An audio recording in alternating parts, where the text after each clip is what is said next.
Hi everybody, my name is Jan. The long version of that is Janet M. Nast. I do have a website, www.janetmnast.com, so if you really want to verify it, my picture's on it and you can see them there. Anyway, thank you for clicking on the link for this particular recording. I'm going to talk about 8 presentation tips for introverts. Yes, I am a closet introvert. My secret's out. I have been an IT trainer for over 35 years, and most people don't realize that I'm an introvert because I get a lot of good reviews. Everybody says, "Oh, but you're so good with people and the audience and everything." Well, the only reason I come across that way is because I follow these 8 tips every time I do a presentation or teach a class. So let me share those with you. The first one, most important, actually they're all important, but this one's pretty good. Do your homework. What that means is learn everything you can about the subject about which you're going to talk about. Get on the internet, Google it, whatever it is, practice. I used to teach computer software classes, so I would learn everything I could about that software class. Even if it was just the intro, I learned it all the way through to advanced, because what I was also trying to do is step number 2, anticipate questions that audience might have. Now, I also used to do practice sessions in front of friends and stuff, so they could ask me questions and I'd make notes of those. That was another way for me to have those answers ahead of time. So when I anticipated questions, I had the information. Sometimes I would work it into my presentation or my class, but sometimes I wouldn't. At least I knew what to expect. So anticipate questions. And before you do all that even, prepare an introduction. That is tip number 3. Always prepare an introduction. Sounds kind of silly, but you really need to think about what you're going to say when you first step in front of that group, or when someone does a drum roll and say, "Oh, introducing so-and-so, and here she is," or he is. Always prepare an introduction. And it might be something as simple as, "Hi, my name is so-and-so. I'm glad you could all make it here. Thank you, Fred, for introducing me," or whatever. Let's go ahead and get started with a question, which is the next thing I want to tell you. Tip number 4, prepare a question for the group. This is so you can put the attention of all the people in the audience or the group or the class back on someone else.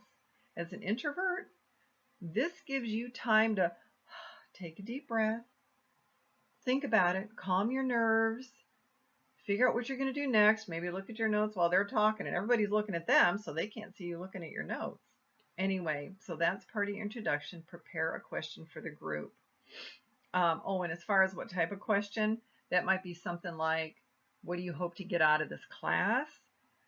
Do you have any preconceived notions about this particular subject that you're going to talk about? If it's a book signing, how many of you have read the book? What is your first one-word reaction to the book? Things like that. So really think about it, prepare a question. Again, as an introvert, it's real nice to have this opportunity to take the attention off of you and put it back on someone else. All right, step number 5, write it all down. That's part of being prepared. You write out an outline of what you want to talk about, all the subjects you're going to talk about, the order in which you're going to put them.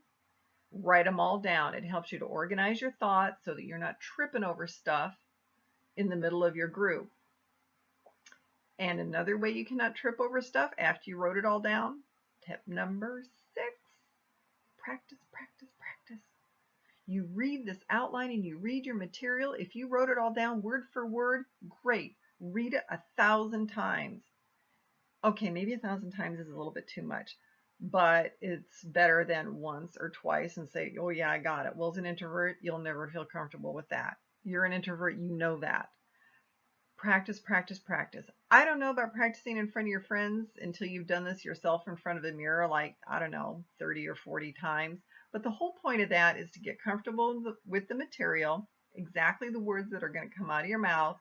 It'll prevent you it'll prevent you from saying, and roll your eyes, and, let me go through this. You really have to practice and get comfortable with the material. There is nothing that's going to replace that. And it really helps to alleviate your nerves when you can stand out, even in front of a mirror, and go through the material on your own and not screw up and lose your place. Well, you know what? After 35 years, I don't know if I'm that good at it yet. I still have a cheat sheet, which that brings me also to step number 7. No matter how much you practice, No matter how much you anticipate the questions that people are going to ask, there's always going to be one guy in the audience who comes up with something you never thought of. So I would say, remember this tip. It is okay to say, I don't know. Whenever you don't know an answer, you don't want to fake it. You don't want to make something up, because the minute you do that, there's going to be somebody else in that group who's going to know the correct answer. They're going to call you on your crap, and your credibility just went down the toilet. That is horrifying.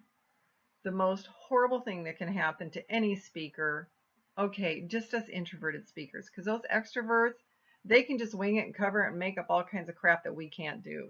I am not that good on the fly. So I have learned many times to say, I don't know. And then the following sentence is, but let me find out and I'll get back to you. Sometimes I've even gotten comfortable saying, hey, does anybody else in the group know the answer to that question? Maybe you can help out so-and-so over here with that. And that actually starts a lively discussion. And the cool thing about that is it takes the attention off of you again and puts it back on them. Yay! Anyway, so remember, it is really okay to say, I don't know. And that never upsets anybody in a group of people. All right, last tip, tip number 8, get enough sleep. I can't emphasize this one enough either. There is nothing worse than coming in front of a group. You're already going to be nervous. After 35 years of teaching, I am still nervous in front of a group, and even if I know everybody. But coming in and being dog-ass tired is the worst thing I can do. People can tell. And then it comes across in how you answer their questions, maybe your mannerisms, the way you're standing, if you're slouching like this, it kind of comes across. And, you know, it just kind of sets the tone for the whole class. And I don't think that's such a great idea. So get that sleep. I don't know how much sleep is right for you, whether it's 5 hours, 10 hours, whatever. I need about 9 hours myself. But either way, it really comes across when you don't. And I'll tell you what, there is nothing worse than making a bad first impression, because you know what? You can't redo that first impression. There are no do-overs. So anyway, get enough sleep. That's it, my 8 tips. I'll recap them here real quick for you. First of all, do your homework, study everything, learn everything you can about the subject that you're going to be talking about. Second of all, anticipate your questions. Third, prepare an introduction.